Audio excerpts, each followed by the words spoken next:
Força Aérea Brasileira, FAB, iniciou uma ponte aérea imediata, transportando centenas de operadores especiais, munição, suprimentos e inteligência em aviões C-130 Hércules, até as bases Tá avançadas na roncando.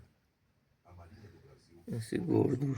patrulha fluviais Ele engordou. controle dos rios, atuando Hein? como bases flutuantes Mancha negra. e evacuação aeronáutica.